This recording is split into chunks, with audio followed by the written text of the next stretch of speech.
Quand on demande aux personnes qui bégayent comment ils aimeraient que les autres réagissent quand ils parlent, la réponse est unanime. Qu'ils nous laissent parler, qu'ils nous laissent nous exprimer sans dire les mots pour nous. Tout être humain aime ça, être écouté, aime sentir qu'il y a le temps d'exprimer ses idées et c'est la même chose pour une personne qui bégaye. Le problème avec le bégaiement, c'est que ça perturbe le domaine du temps.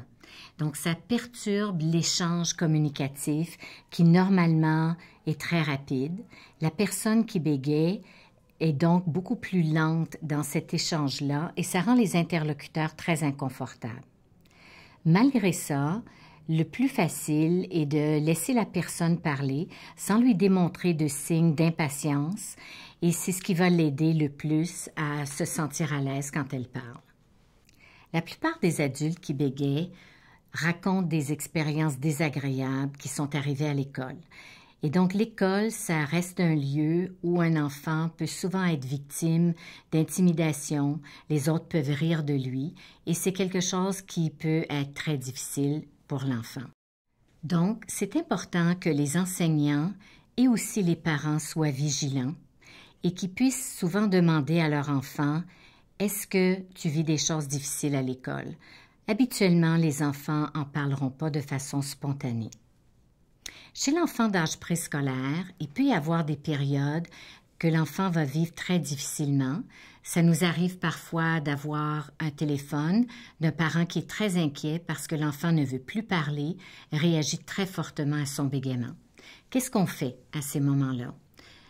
Le plus important, c'est de lui donner davantage de temps pour parler, d'essayer de le rassurer, de lui dire que vous entendez que sa parole est difficile, mais ça fait rien, vous allez l'écouter quand même.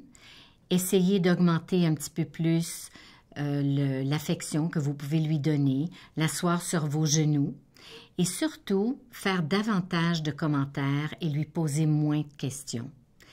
C'est important pour rendre la communication agréable. Vous pouvez parfois répéter après lui pour lui donner un bon modèle s'il a eu de la difficulté à dire ce qu'il voulait dire ou qu'il a beaucoup bégayé. Vous pouvez utiliser une parole un peu plus lente. Ça ne réduira pas toujours le bégaiement, mais ça va contribuer à rendre l'atmosphère de communication beaucoup plus agréable pour l'enfant. Il va parler plus facilement, il va sentir qu'il est écouté et c'est probablement la meilleure chose à faire avec un enfant qui bégaye. Alors, tant pour les adultes que pour les enfants, le plus important, c'est d'écouter ce que la personne nous dit plutôt que comment elle nous le dit.